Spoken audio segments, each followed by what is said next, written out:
Hello, it's me, and I've been asked to demonstrate, display, and go through kind of my perspective and tutorial on this Dayan Gem 7. So the first thing that I'd like to do is just kind of characterize what kind of a puzzle this is. So seeing it, the first thing that you may notice is it looks very much like the Dayan Gem 3, which is this guy here. A little bit different in terms of how these star faces look, but the overall organization seems the same, the general shape seems the same, and a Dayan Gem 4. So why do they look the same and yet why do they move different? And based on the characteristics of the puzzle, how does it help with strategy? Well, starting off with this Dayan Gem 3, this one you can see turns at the face over here and also turns at this face over here. So if you look at these as the faces of a cube, then these would be the corners of the cube. And because the face turns and also the corners turn, then you're basically getting dino turns and you're getting face turns. So the Dayan Gem 3 is actually a hybrid puzzle. It's a face turning and corner turning hexahedron. In that way, this is just like something like this, which is a dino cube. So in that way, this move would be a face turning move like this, and then this turn here would be a dino turning move like this. So once you discover that, then you can go through whatever strategies you may or may not have come up with in doing a dino cube to do the Dayan Gem 3. So that's what a Dayan Gem 3 is. It's basically a hybrid puzzle and a shape modification of a dino cube. So, well, what about the Dayan Gem 4? It actually turns on this corner, so it is corner turning, but it also turns on a deeper corner like this. Well, the kind of a corner turning puzzle that turns deeper and drags a corner with it, here this corner doesn't drag this with it, but this one does, is basically a skewb. So we've got a shallow dino cut that you'd see like with this puzzle here. Here's a shallow dino cut. And you also have a deep dino cut like this. Well, a deep skewb cut like this. So basically, this is equivalent to a dino skewb. So the Dayan Gem 4 is also a hybrid puzzle as a dino skewb. So, well, it's more than just that too, because notice although we have a similarity here with the movements of a dino skewb, which is what this is, it also shares the same types of movements as an octahedron, specifically a face-turning octahedron, and more specifically, the master face-turning octahedron. Because this turns on the face over here, it turns in the middle over here, then you have this deeper cut over here. 1, 2, 3, 4 cuts, 1, 2, 3, 4, 1, 2, 3, 4.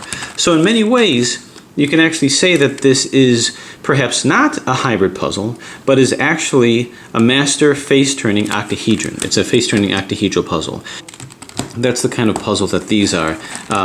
Brilliantly made to look exactly the same. So what then is this? What is the turning of this, and what does it suggest? And that way you can help guide me in terms of the solve. Well, one thing to notice is that we still have 1, 2, 3, 4, 5, 6. We still have these 6 faces here. So there's a cubic aspect to it, and they turn. So there is an aspect of a face-turning hexahedron. There's a face-turning cubic portion of this. And in addition to that, and just so you know, all of these turn. It's very stiff, but they do all turn. And all of these faces turn as well. So this turns, and this turns. So this is basically an edge turning aspect to it. Edge turning. So this is not a corner turning puzzle. Even though it looks like this would be the corner of a Dayan Gem 4. This actually is not the corner, it's the edge, and that's why you see so many of these. Because how many edges does a cube have?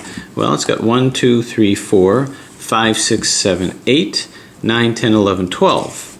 So too, this is 1, 2, 3, 4, 5, 6, 7, 8, and then 9, 10, 11, 12. So all of these turning areas here, these axis of rotations, represent then the edges and not the corners. Well, the classic edge turning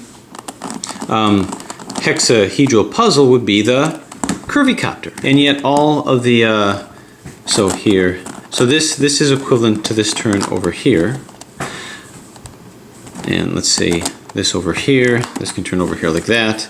But in addition to that, it's got this extra face turning aspect. It seems to me that it's more of a cross cube, where these components here are to spin independently. In other words, it's not the entire face that's turning, it's just the top part that you'd see with like a cross cube, something that just spins on the top. So that's really more what this is. So now that I've characterized this, this actually represents an edge turning hexahedron, and with an edge turning hexahedron, with an edge turner, edge turners have the characteristic of course, jumbling. So as such, we would predict that this should also similarly jumble, and it does. So let's correlate some of these pieces with each other.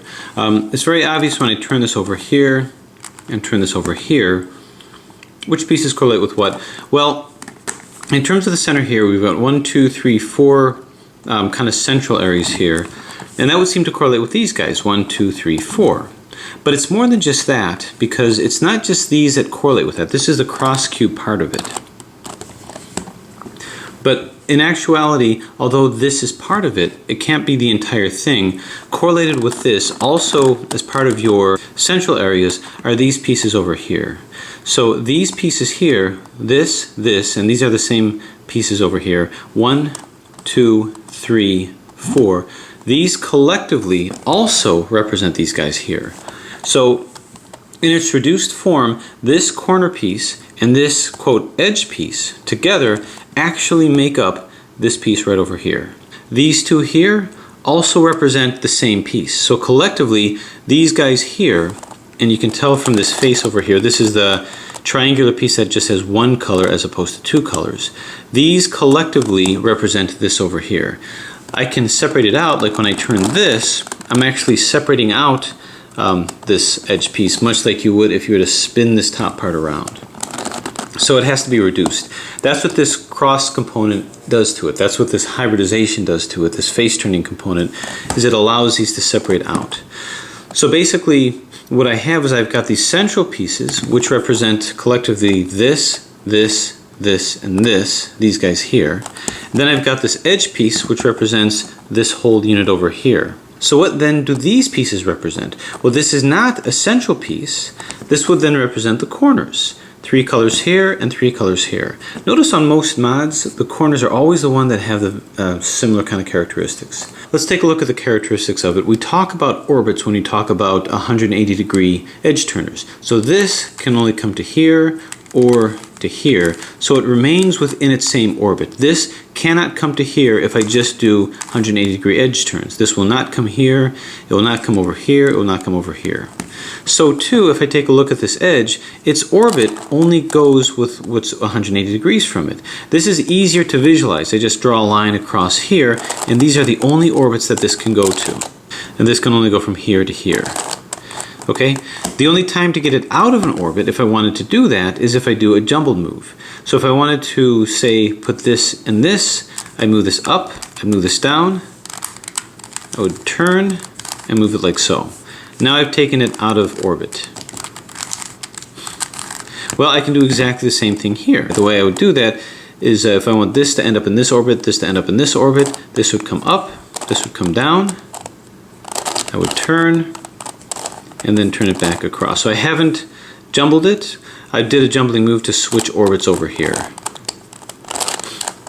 Okay, so now we're kind of getting a concept on how this thing moves. In order to move these guys around, there is a technique that I have. The single jumble maneuver, which is what I just showed, will place these centers into different orbits. What I call the double jumble maneuver will swap these two corners. And the way that that works is this goes up to the one on the up and right, and the one on the left and front goes up. So this goes up, this goes down, turn, and then move it back. Then I do it from the opposite end. Left goes up, and front right goes down. This turns, this goes back, and then I'm going to turn this around. These were maintained, these guys swapped, and this guy flipped. Well, I can do the same thing here. See what happens? This will come up, and this will come down. Turn. Okay, move this back up, move this back down. And now go to the other side. This will come up, this will come down, turn, up, and down. And the same thing, I just moved this 180 degrees. And look what that did. That actually did swap this, but you don't notice it because it's the same color. This one you do notice it, but these two corners got swapped. So this is a way in this puzzle of only swapping these corner pieces. Now notice this piece is not the same as this. This represents a central piece, this represents a corner piece, but doing this double jumble maneuver will swap these two. So to get it back,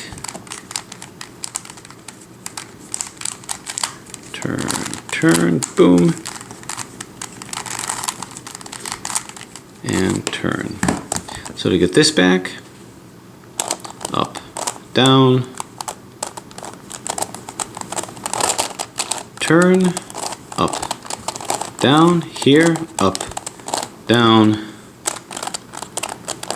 turn, up, down, and then this goes 180 degrees. Okay, so with that strategy, the way that we're going to solve this is exactly the same way that I'm going to solve a curvy copter. So I'm actually going to scramble both of these. So we're pretty well locked up. So there you have it. Now notice with a jumbled scramble, it has a asymmetric kind of a shape-shifting look to it. With other puzzles like cuboids that shape-shift, there's almost an artistic and a symmetric look to the shape-shifting. This looks like someone broke the puzzle. It looks like someone smashed it or caused things to come out of joint. You see pieces butting up against pieces that just don't seem to make sense. So there you have it. So I'm going to do a parallel solve of both of these and do it in exactly the same way with a little bit of variations for the cross centers. So the first step is getting out of the jumble. Now, I don't have any specific way to guide you with this. I would just play around with it. Basically, you're trying to get the shape back to its native shape. So I try to move this to come into here. I think I'm fudging it a little bit across here, so maybe I want to move this first. So I'm moving this up, so I've created this edge over here. Now maybe I can, there I create this edge, so now I can move this in. So I've got this mess over here, turn and turn. Okay, so that was pretty merciful. Same thing with this guy here. I'm going to try to create as many of these shapes as possible. This is jumbled, so this won't move. So I'm going to turn this into here. It creates this shape. This obviously doesn't belong here, so maybe it belongs here. So I created this shape.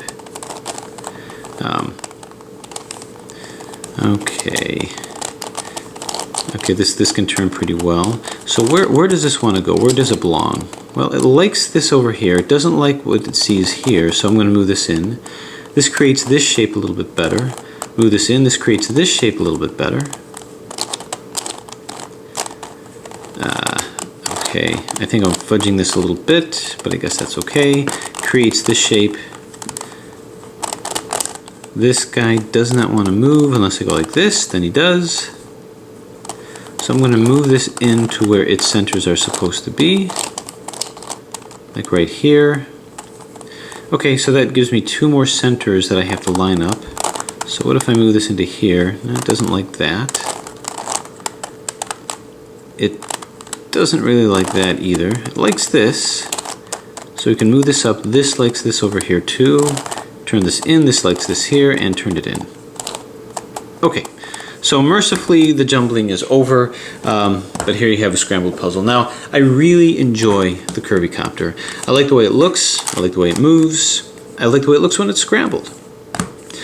So too, same thing with this. It's really a beautiful looking scrambled puzzle. It's something that you can have just sitting on your desk as like a mobile work of art, with the notion that it can be solved. Put into a solve position. Okay, so let's get to the actual solve of this, and we're going to do this exactly like a curvy copter. The first step of a curvy copter is I like to do it layer by layer, so I'm actually going to do this layer by layer.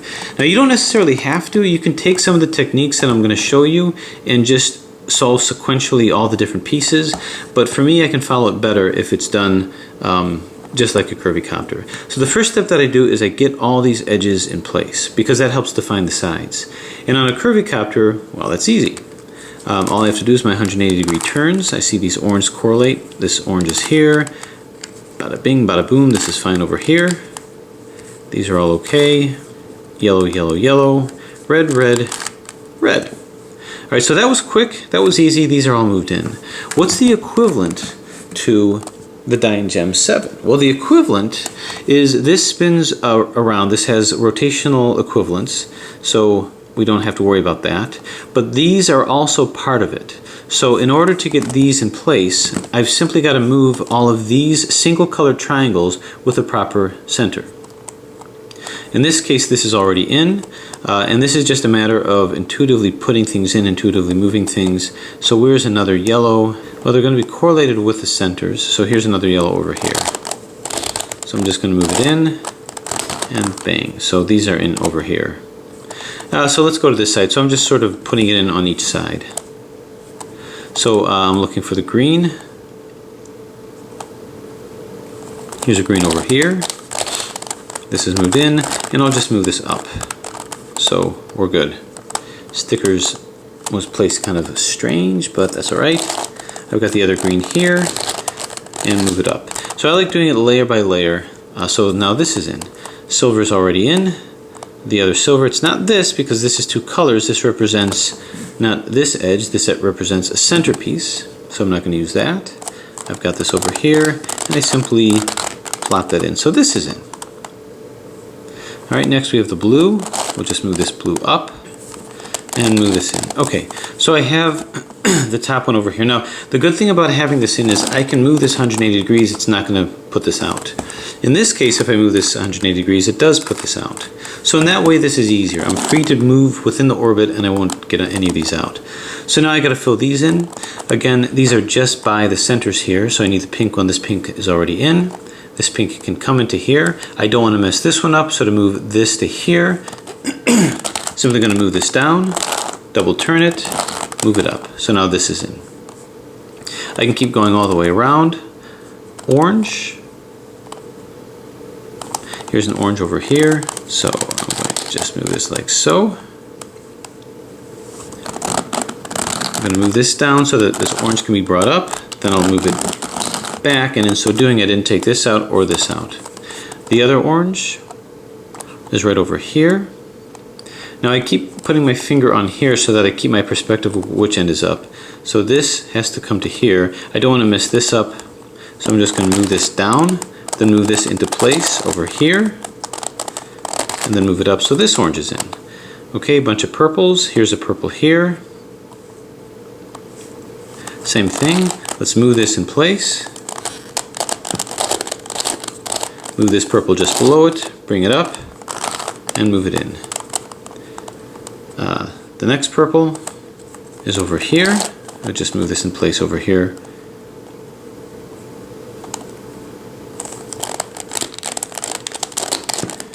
Okay, I'm going to move this just below where it needs to be over here, down, move it in, and up. So all of these are put in. Now I'll turn it upside down, and I got to put these guys in. So this white is over here. Find the other white, just go splat. Over here, this green is up here. Just going to move this down. Find the other green. Now I want to correlate it with this guy here. So actually what I'm going to do is move this in, like so. Now bring it upside down, and I'll move it back, thus putting the white one back. And now we just have this and this. These guys need to swap. So I'm just going to move this in, bring it up, move it across. Okay, so a step that took just mere moments on the curvy copter took just a little bit of doing, but it did place things where I need to be. So this is the equivalent to all these edges being placed. Okay, I'm going to keep this, and I'm going to work on this layer. The next part is to, I'll just put this up here because it's green.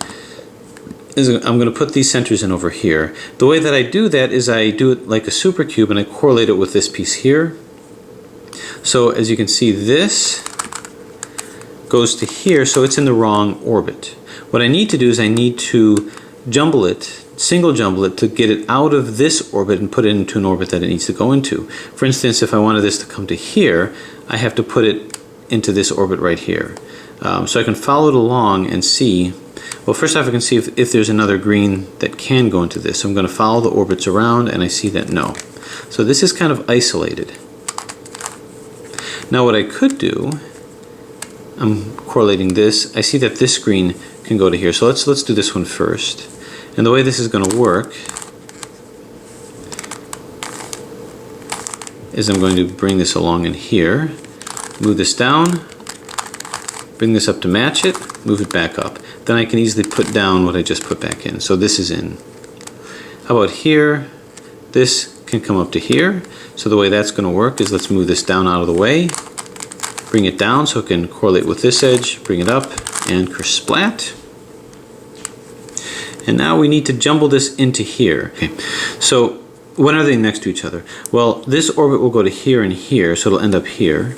This orbit will go here, here, and then here, so it'll be next to each other over here. So that means what I need to do is I'm going to take this and move it to the place where it's going to intersect with the orbit to be next to it. And then I need to move this into this orbit, and I can do that by putting this to the side here and this to the side here, then go up, down, turn, and splat. And that should have done it.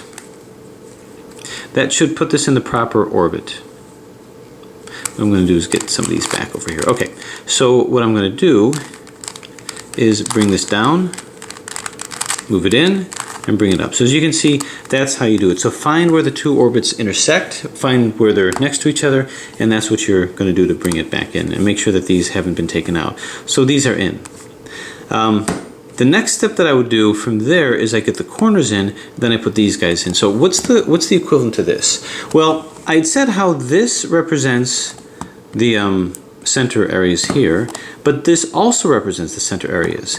And the problem is I can't put them both in at the same time unless I reduce it. So I could try to reduce this color with this, but that's kind of cumbersome. So my suggestion is to solve this later. You can either solve it at the end or you can solve it right after putting these in. But what I just did, I'm going to correlate with these pieces here. These are going to be the centers. Let's see what happens. Let's look for the green, well, green and white and green, because that might be easier to spot. So, right over here. So what I'm going to do first is I'm going to see if it's in the correct orbit. White and green belongs here, so is it in this orbit? This is over here and it's not. It's not in this orbit at all. So what I'm going to have to do is I'm going to have to find the correct configuration to single jumble this into this spot over here. Okay, so this needs to make it to here. I can't just move it into here and put it in because it's going to be upside down. So no doubt about it, they both have to find a center where they can be shape shifted. So I don't have to necessarily put it in this spot. So if I can put in this spot, that would be fine. If I can put in this spot, that would also be fine. So at what orbit are they next to each other? Well, they're both next to each other over here. So that's a similar kind of a thing. So if I were to take this and move it to here, okay, we're kind of in jumble position here. And then if I were to take this piece here, which is in the same orbit, and I move it like so, now I have kind of a jumbled position here too. Then I'm going to go 1, 2, which swaps that out. And then I'm going to bring this back and move this back. So what that did is that put this orbit to here, so now we're where we need to be. Now notice nothing of what I did just offset these guys, so all I've got to do is go splat. So now this is in. What I'm going to do is I'm going to keep going around the puzzle because this here actually represents this over here. So now I'm going to look for the green and beige. What I can do is I can look within this orbit, see if I happen to see it, and yeah, right here. So this green and beige is actually in the proper orbit over here. So all I have to do is just move this down, bring it in, move it up. So it wasn't jumbled out of it. So now this is in. Beige and blue. See if it's in the right orbit, and yes. So this is going pretty easily for me right now. Boom. Okay, so beige and blue is in. Blue and white. Well, let's check our orbits. And not so lucky this time. So let's look to see if we can find it around here somewhere. Right over here. So let's see how these orbits correlate with each other. So I've got to move this into one of these orbits here, and then I'm doing okay. Now let me first move this in here, but I got to move it to here so it can be across from where I'm about to put it, which serves us just fine because it jumbles it. Now I can move this into here, go 1, 2, then we move this back, and then we move this back. So now this should be in the proper area, right here with the white. And as you can see, it is. So this is jumbled correctly. So turn it down, move it in, turn it up. Okay? So looking at what we've got, this is in, this is in, this is in, and this is in. So this represents what we have over here. Now, the top part also, as I was saying, represents the cross part of this. Now we can save it to the end and just keep putting these stars in. My suggestion is go ahead and keep doing the reduction. Keep making it look like the curvy copter. So I'm going to now put these guys in because it kind of takes pieces away from other areas of the puzzle so I can find pieces more easily. So to put it in, you can see that this is already in here. This is the green and beige. This top part represents the color of the center, and we can see that it's orange. Now to put this one in, I'm going to look for the orange one that has the beige and blue. And that's going to be right down here. So let me first put this in a position where I can find it. Okay, so this wants to come up to over here. And the way that this is going to work is I need to turn this so that it can find its way up to here by a turn over here. So if I turn this temporarily, now I'm going to move these out, but it's only temporary. I'm going to do a variation of what I call my sliding U technique. It's basically it's a cuboid strategy. So turning it over here, this wants to come into this spot here. So do a 2L, then move this to the right, do a 2R. Slide it back to the left, do a 2L, slide it back to the right, do a 2R, and then slide it back. You can see we've put this in. Now we have to be careful to make sure that we move this back in over here. Next one we want to do is the one that's blue and white, light blue and white. Let's see if we can find it, and I know it's going to be in orange, so I just scan around. Well, here's a white and green, and that comes to here. So how are we going to move it in? Well, it's going to be able to move in from here. So you can see it doesn't belong here. I just got to move this one over, splat, and now it can move into here. I'm going to be, when I move it to the left, I'm going to be using this center. We don't have to worry about any of that yet. Now when I do this algorithm, none of these are affected except for this, none of these are affected except for this, but we do have some effects of one of these two. It doesn't even matter which one, don't have to remember that. But move it in, do a 2R, slide the U to the left, do a 2L. Slide the U to the right, do a 2R, slide it back to the left, do a 2L, and slide it back. So you can see now we have this in. We got to be careful to move this back. Now the final orange, which is over here. Okay, so this is postured to slide up to here into this position. So I'm just going to move this here, do a 2L, slide the U to the right, do a 2R, slide to the left, 2L, slide it to the right, 2R, and as you can see, this has been reduced. Did I move anything else out? Nope, I didn't. Okay, so now what we have is we actually have this configuration. That all of these edges have been reduced basically. These centers have been reduced. And I've got the edges in here. So the next step to my curvy copter solve is I then place these guys. These are the corners. The corners are fairly straightforward. It's the easiest part of it. So here's a red, white, and green, which is going to go here. No.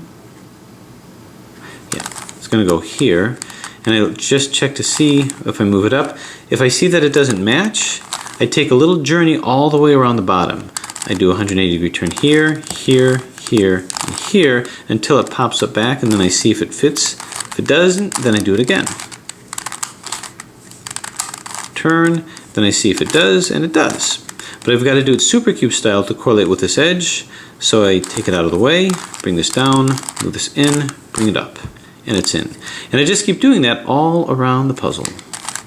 So this guy comes into here, doesn't fit, so I take a little journey around, see if it fits, Yep. So it's a very fun, fast-moving puzzle. So now this is in. This guy comes up to here, and you can see it fits. So out of the way, line it up with the edge. This orange lines up with this. Bang. And now we take this guy, and same thing with the green. This is in, but it's in wrong. Actually, this is wrong as well. Let me just get this back.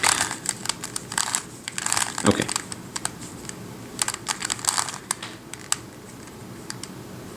Right, this obviously doesn't correlate with it, so I'm going to keep swinging this around until it matches with the red. That way I don't have to keep checking myself. Matches with the red and up. Okay, so now we have this part. We put the corners in. The next step is to put these guys in. These are the corners. That's what represents that in a layer by layer solve. These here represent these centers. So I guess I should have pointed that out too. When you look at this face, these two represent the top centers, and these represent these middle centers. So that when I move this, it's like moving this.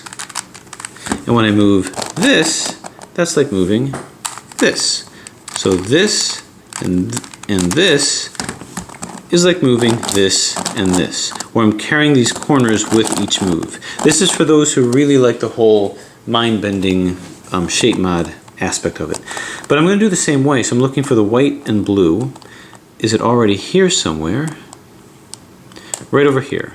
I see a white and blue over here. So this is just a matter of moving it in, really. Let's get it out of the way from here. Okay, can I just pop it in? Yep, so there it is. Next is white and green.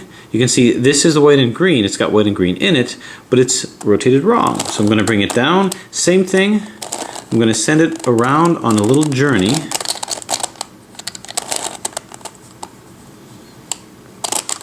It's not going to disrupt anything or pull anything out.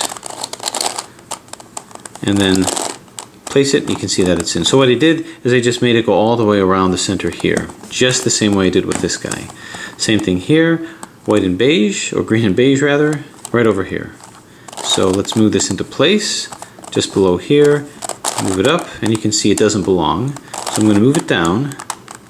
Now I'm basically going to keep turning it around all these other edges until I bring it back towards here, and bang, you can see it's in there. So it moves from here to here. So I'm really just taking it all around with these edges from the bottom. That's these edges. These guys here. Okay, so I have one more to go. You can see it's the right colors but in the wrong place. So I'm going to bring it down to here, and once again, just keep doing 180-degree turns on these bottoms until you see if it belongs, and it does. Okay, so you'll kind of get the hang of that. When I do my 180-degree turns, it's not going to mess anything with here. No more than turning these guys around messed with anything over here. So now we have this configuration.